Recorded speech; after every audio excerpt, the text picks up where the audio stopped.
Hi, this video is discussing the similarities between faiths in concerns of the grace of God. Now, people will say Christianity is the only religion that identifies the grace of God, that Christians believe that they can be forgiven for their sins, and this is a Christian attribute and a Christian faith attribute. But in reality, many religions discuss the grace of God, and in this I will discuss different passages in which this is identified, this grace of God, the similarities between some of the things Paul said and some of the things in the Bhagavad Gita, a spiritual text from India, older than the Bible, and also some text out of a near-death experience book.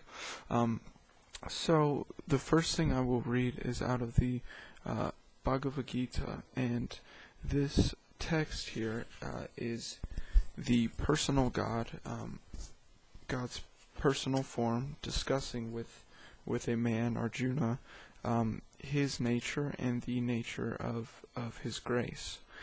Okay. I am the self, Arjuna, seated in the heart of every creature.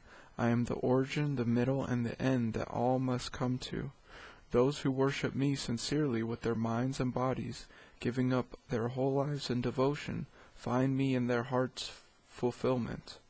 Even those who do not know me, if their actions are straightforward, just and loving, venerate me with the truest kind of worship. All your thoughts, all your actions, all your fears, all your disappointments, offer them to me, clear-hearted, knowing them all as passing visions.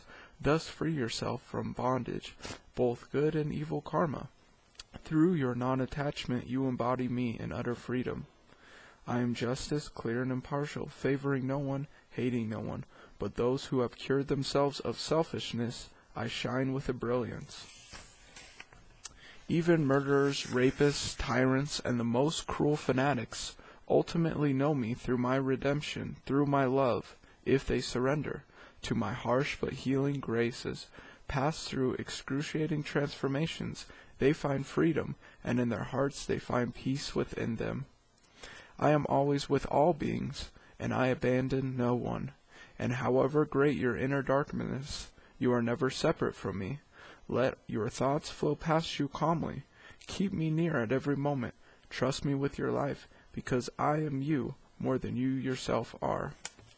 So this obviously talks about the surrender to the divine, and similarly with Christianity, they talk about surrendering to Christ, and you will be saved, and you will be purified, and you will be renewed in your mind and in your spirit, which I believe this describes extremely well, which is from the Bhagavad Gita, years before the Bible was even written.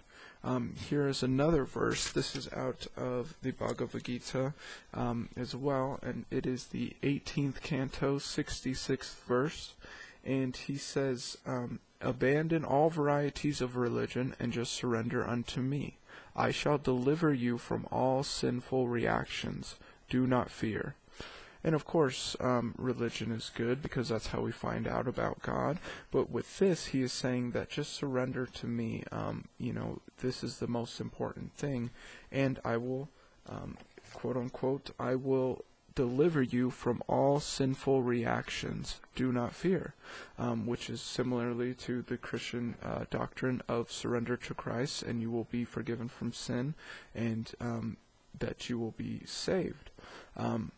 Now, some people will take this as, well, we can do whatever we want, and then we can surrender to God, and we will be, fine. And in one sense, it's true, but in another sense, if you truly surrender to God, you will have some things that are prevalent within you. The book of Urantia discusses this, and it says, those who truly know themselves as the Son of God, or they have surrendered to God because they are the sons and daughters of God, you will know them because they will love one another. So by loving your fellow man as yourself and trying to do your best at loving other people, this identifies the proof that you know yourself to be a son or daughter of God, the divine, and you know that you are loved as well and cared for beyond what we can comprehend. Now this is out of a near-death experience book.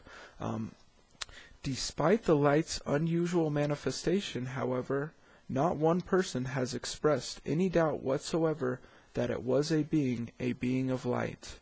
Now this is discussing, this is from Life After Life, and it was a scientist who did a whole bunch of case studies on different people, and he took these similarities out of each person's near-death experience and brought them together in a book, and he took the similarities out of all of them. This part is the being of light, and what the being of light, the relationship was in this book, in this paragraph describes that. Not only that, it is a personal being. It has a very definite personality.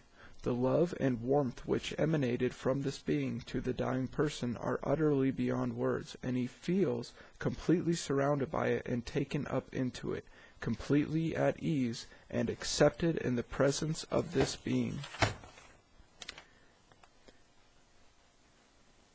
So we can obviously see that this being of light is a personality that we can communicate with, number one, and that it loves us unconditionally and accepts us unconditionally.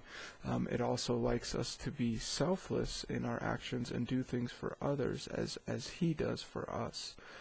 So mainly, though, this is discussing the grace of God, and people believe that Christianity is the only religion that discusses that, and that Christians are all under this delusion that the grace of God exists. But in reality, the grace of God exists in many different forms of religions, and these are just two.